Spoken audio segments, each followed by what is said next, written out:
안녕하세요. 한동화의 생생별곡입니다. 오늘의 주제는 체온입니다.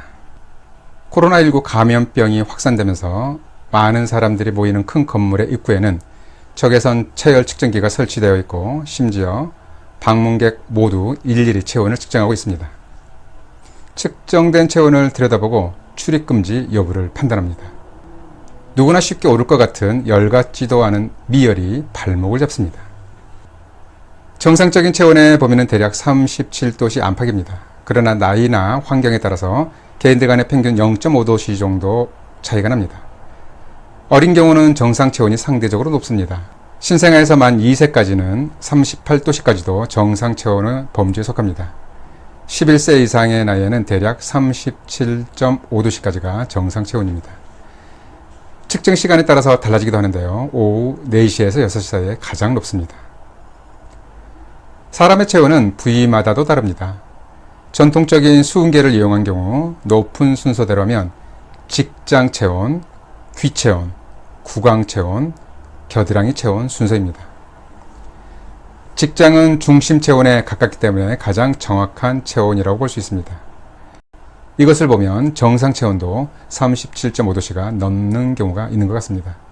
그러나 일반적으로 구강 체온을 기준으로 구강 온도가 37.5도씨를 넘으면 열이 있다라고 평가할 수 있습니다. 체온은 체온계에 따라서도 다르게 측정되기도 합니다. 수은계가 가장 정확하지만 최근에는 전자식 귀체온계도 많이 사용하고 있습니다. 전자식 귀체온계의 문제는 주입되는 방향이 달라지면 측정되는 체온은 쉽게 바뀝니다. 특히 전자식 체온계는 기계마다 측정 온도가 다르고 오차 범위가 크기 때문에 주의해야 합니다. 요즘은 코로나19 사태로 인해서 이마나 손목 부위를 측정하는 비접촉식 체온계를 많이 사용합니다. 이 경우도 측정 부위 피부에 수분이 묻어 있거나 땀이 나는 경우는 기와 열로 인해서 체열을 빼앗아 가기 때문에 보다 낮게 측정될 수 있습니다. 따라서 건조한 피부를 2회 이상 반복 측정하는 것이 필요합니다. 일반적으로 열이 나면 흔히들 이마에 손을 대보곤 합니다. 그러나 실제 체온이 39도씨 정도로 높은 경우라도 약 40% 정도에서는 정상으로 느껴질 수 있습니다. 측정자의 손바닥 피부 온도가 높은 경우 자각되는 체온은 낮게 느껴지는 것입니다. 만약 체온계가 없는 상황이라면 이마에 손바닥을 대는 것보다는 손등으로 대보는 것이 더 예민하게 측정될 수 있고 귀 뒤쪽 목덜미를 감싸듯이 만져보는 것도 좋은 방법입니다. 열은 감염의 종류에 따라서 서로 다른 독특한 패턴을 보입니다. 예를 들면 감기나 폐렴 등에서는 열이 오르락 내리락 반복됩니다. 코로나19 감염증은 발열 패턴도 마찬가지입니다. 장티푸스나 뇌 수막염과 같은 세균성 질환은 열이 서서히 상승하면서 하루 종일 지속됩니다. 말라리아에 감염되면 하루 이틀 주기로 오르내리고 결핵은 밤 사이에만 미열이 나기도 합니다. 따라서 열이 난다고 해서 무작정 해열제를 투약하는 것보다는 견딜만한 경우라면 어떤 식으로 열이 나는지를 관찰해 보는 것도 필요합니다. 다만 39에서 40도씨 이상의 고열의 경우에는 정신이 몽롱해지거나 어린아이들의 경우 경련을 일으킬 수 있기 때문에 응급적으로 해열제를 복용할 필요가 있습니다. 열은 면역 반응의 결과로서 염증 정도의 지표가 될 수 있기 때문에 증상이 회복되면서 자연스럽게 떨어지게 하는 것이 바람직합니다.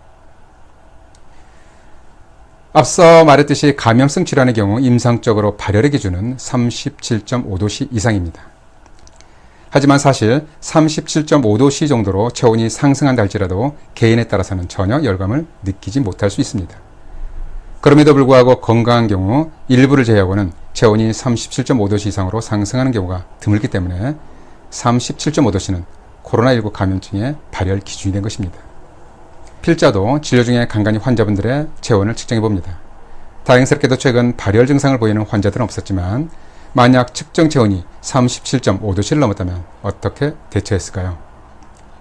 아마도 심장이 벌렁거리면서 마스크를 고쳐 쓰고 언제부터 열이 났는지, 다른 증상은 없는지, 특정 지역을 방문한 적은 없는지를 자세하게 캐물을 것입니다.